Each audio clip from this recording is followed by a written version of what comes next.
Jadi pertama itu dilakukan inform konsen terlebih dahulu. Bisa. Ini antar gangguan nafas ya. Bentar. Datang seorang bayi menangis. Oke, jadi pertama kita lakukan inform konsen terlebih dahulu. Atau kamu ibunya ya? Iya.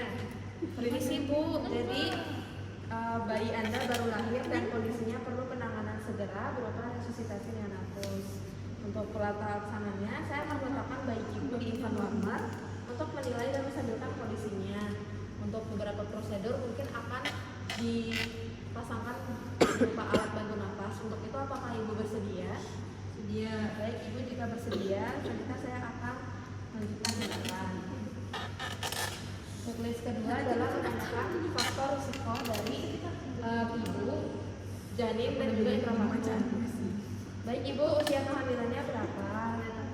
Apakah ada penyakit penyerta selama kehamilan? Bagaimana kondisi air tubannya? Apakah jernih atau keruh? Apakah ada kelainan pada janin dan hasil USG? Apakah persalinannya normal atau dengan sesak? Baik ibu, selanjutnya saya akan lanjut ke mempersiapkan tim resusitasi. Untuk tim resusitasinya ada saya sendiri sebagai leader untuk RW dan treating, ada saya sendiri sebagai asisten sirkulasi, dan saya sendiri sebagai orang yang menghandle alat dan obat. Selanjutnya adalah saya akan mempersiapkan tempat resusitasi.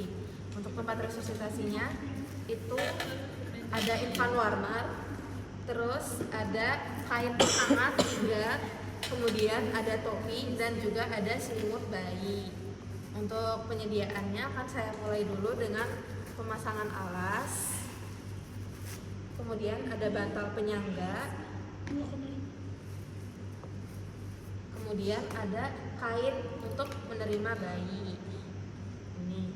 Terus saya akan mempersiapkan alatnya terlebih dahulu. Untuk alatnya itu, untuk airway itu ada suction, balon suction, kemudian ada ETT, sama laryngoscope.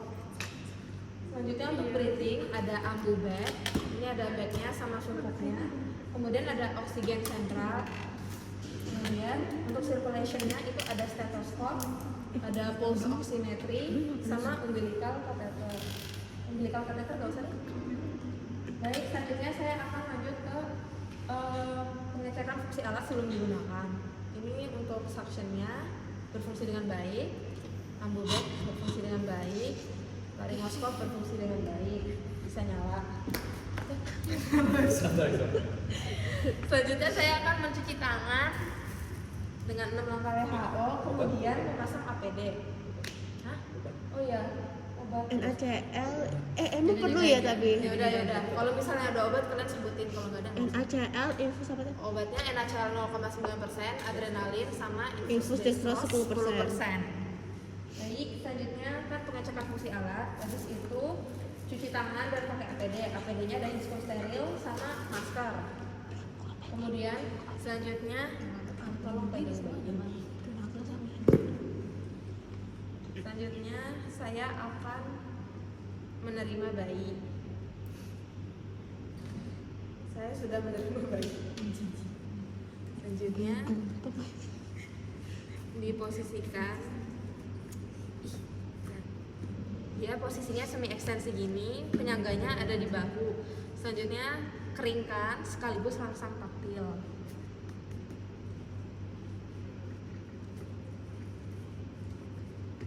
Setelah itu ambil handuk yang kotor, kemudian singkirkan. Kemudian melakukan penilaian bayi, apakah bayinya bernapas? Baik. Maksudnya bayinya menangis. Ya, bayinya menangis. Nah, karena ini bayinya nangis, jadi nggak usah di suction, nggak usah diapa-apain, cukup pasang topi sama selimutnya. Terus abis itu kita persiapkan buat mobilisasi ke ruang perawatan pakai inkubator. Sudah, ini buat yang tanpa gangguan napas. Selanjutnya adalah buat yang gangguan napas. Sebentar, kalau dulu dong. Hah? pause dulu videonya. Pause. Iya, sini pause. Berhenti dulu. Kan tadi bayinya ya bayinya kan nangis, berarti nggak usah kita lakukan suction, tapi kita tetap penilaian. Abis itu kita nilai tonus ototnya. Dokter, apakah tonus ototnya baik? Ya baik.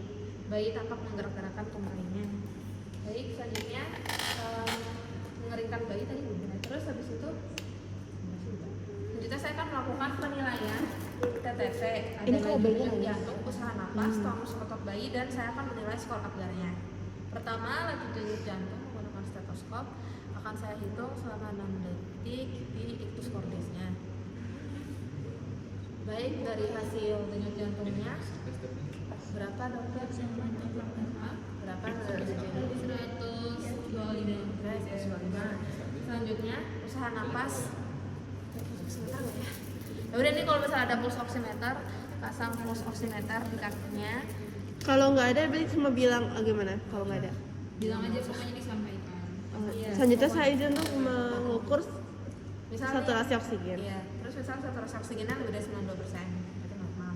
Terus tonus otot tadi baik. Selanjutnya saya akan melakukan penilaian skor Apgar. Dokter, warna bayinya apa? Merah seluruh tubuh. Kayak merah seluruh tubuh. Untuk denyut jantungnya tadi lebih dari 100 kali per menit. Respons rangsangannya ada. Terus tonusnya aktif. Untuk napasnya tadi baik. Berarti skor Apgarnya itu di menit ke-1 dulu. Selanjutnya di menit ke-5, dokter, apakah bayinya masih merah? Seluruh tubuh. Oke. Berarti kita ini lagi dong. Udah, berarti nanti kalian habis menit ke-1 udah lakuin ini semua. Nanti menit ke-5 lakuin lagi. Ini laju denyut jantung, pulse oximeter, terus perhatiin tonusnya, sama perhatiin respirasinya. Nah, dari skor Apgar menit ke-5-nya bayinya di angka 10, berarti usaha napasnya baik. Baik, untuk laporannya pada pemeriksaan didapatkan heart rate-nya 125 kali per detik dengan tonus otot baik, dengan napas yang normal dan tidak menggap-menggap. Untuk skor Apgar pada menit ke-5-nya ada di angka 10, yang berarti usaha napasnya baik. Selanjutnya saya akan memakaikan selimut dan topi bayi, kemudian saya akan mempersiapkan bayi untuk dibawa ke ruang perawatan dan menyusui dini. Ditaruh di transport inkubator. Sudah, habis itu kita cuci tangan dan lepas APD. Udah, itu buat yang Ini pas tanpa nggak? gangguan Pas. nafas. Selanjutnya checklist yang Nggak pakai usah. gangguan Langsung nafas. ke checklist 15. Ya udah. Ini masih nyala video. Iya. Ya udah. Oke, selanjutnya ini kalau misalnya gangguan nafas, dengan gangguan nafas, stepnya sama aja semuanya dari info konsen.